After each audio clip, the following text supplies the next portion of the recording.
السلام علیکم دوستان و هموطنان، انشالله که خوب و سلامت هستین. روزهای آخر خبرهای تاجیکستان رو نگاه میکنی، کانال ها رو میکشوی، همه خبرها درباره گونکا میرود بین اسماعیل و اصحاب. جوانان تاجیک به پیش جای اول رو گرفت اسماعیل، خیلی سری جوانان رو برداشت، خیلی با آن و صحنه چپه شد. همین خبرها نگاه میکنی، فقط گردی اطراف همین شو همین صحنه گپ میرود.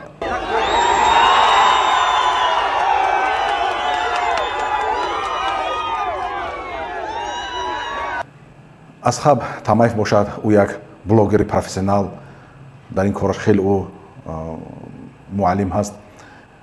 нигоҳ мекунӣ аксбардориш чӣ тавр ҳаст ва гапзаниш чӣ тавр бурро ҳаст. ва дар ин шоу ки шуд, хеле ӯ як профессионал ҳаст. ин шоу, ин саҳнаро хеле ӯ гарм дод, таспонд, як саҳнаи хеле ҷолиб сохта рафт. исмоил бошад, ин ҳаматони мо шумо як ҷавони ёш буд. وقتی که тамаев сухан мегӯяд, ӯ сухани ӯро бурида зуд сухани худро давом медиҳад. Я хотел бы поблагодарить за такую возможность мэра Душанбе Рустами Эмомали, а также родных чисто я. ва вақте ки ғалаба кард, нигоҳ мекунӣ, як рафтораш бачагона ҳаст. ӯ ёш аст ки бисёр ҳамин хатогиро роҳ дод.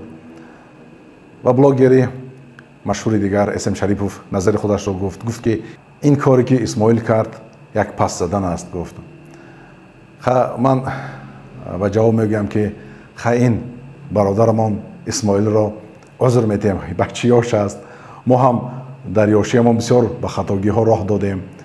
локин тарси ман аз ин буд ки вақте ки мардум мебиёянд дар пеши ин меҳмоно духтарои тоҷикро бароварда рақсу бозӣ мекунанд, ман тарси ман аз ин буд. зеро ки дар пешин дидем ки баъзе одамо даюсо гӯем, даюсои миллат духтарои тоҷикро дар пеши меҳмон баровар рақсу бозӣ кунондан. ман аз ин тарс доштам ки ҳамин корро ҳамин исмоил накунад гуфта. вале ки накард, барои ҳамин узр метиҳем ки мондагӣ корое ки кард, бача ёшӣ кард. инро ҳамеша мегузорем чӣ тавре ки ҳоҷи мирзо мегуфтанд, таги коса нимкоса ҳаст.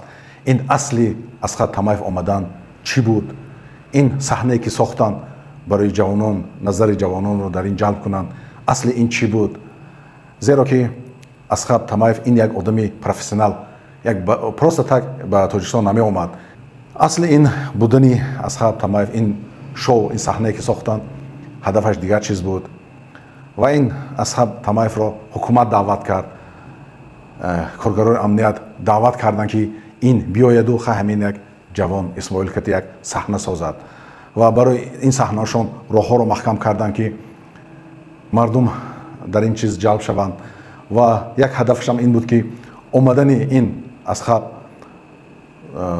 ҳукумати Тоҷикистонро таъриф мекунад. Я хотел бы поблагодарить за такую возможность мэра Душанбе Рустами Эмомали, а также родных чисто я искренне хочу благодарить президента нашей страны.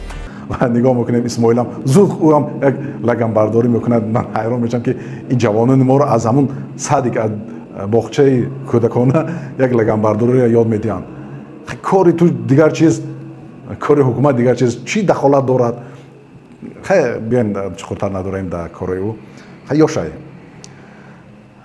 мақсад ин буд ки ин ҷинояте ки карданд чанд рӯз пеш, як ҳафта пеш, 10 рӯз пеш, як ҷинояте ки карданд ки ҷавони ин миллатро, Саидазам, Шаҳидазамро шаҳид кунондан, куштанд ва назари мардум ҷалб нашавад ба ин гуфта, ин як саҳнаро сохтанд. ба Асҳаб алоқа баромдан, пул додан, чиз додан, овардан ки як саҳнаро гарм кунад, як шоу созад ки мардум дар ин чиз андармон шаванд. чӣ тавре ки коргарони мақомот ҷисми ӯро шустанду нагузоштанд ки касе бинад ва худашон бурда дафн карданд. барои пинҳон кардани ҷинояти худашон ин саҳнаро онҳо сохтанд, барои пинҳон кардан, як назари ҷавононро бар дигар тараф кардан ки аз ҳамин ҷинояте ки даст доштанд, аз ин мардум дур шаванд ё фаромӯш кунанд, ё назарашон дар ин саҳначаи гонка шавад. асли ин ҳамин пинҳон кардани ҷинояти баъзе хоинони миллате ки дар даруни амният кор мекунанд. ҳамин саҳна сохтанду ҷинояташонро пинҳон карданд.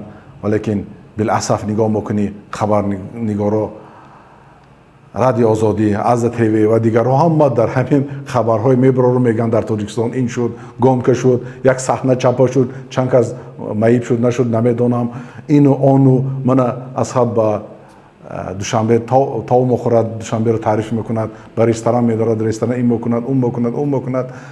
ҳамин як сафедкунак сохтанду як баъзе хабаргузорони мо ҳам дар ин дода шуданду ҳам нигоҳ мекунед хабарҳои ҳаминро гузоштан мегиранд ки ҳамин ҷавонон назарашон дигар тараф шавад. оё шумо аз хотиратон баромад ин ҷинояте ки амният даст дошт, баъзе коргарони амният, оро ин ҷиноятро фаромӯш карден? оё талаби қасос, талаби ки ино ба маҳкама кашида шаванд, ин талабро фаромӯш карден?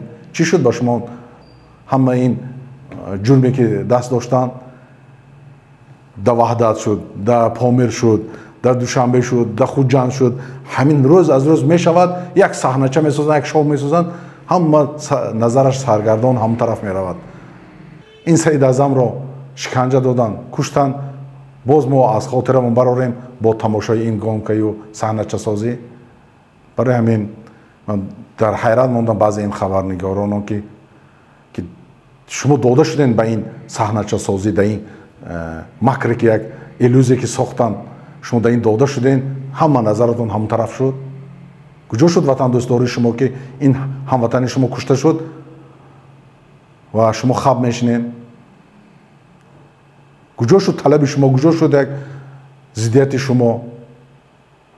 яъне хуни шаҳид Саид Аъзам як қатра, хунаш як қатраш як дирҳам шуд, як чӣ қадр шуд ки зуд аз хотиратон баромад?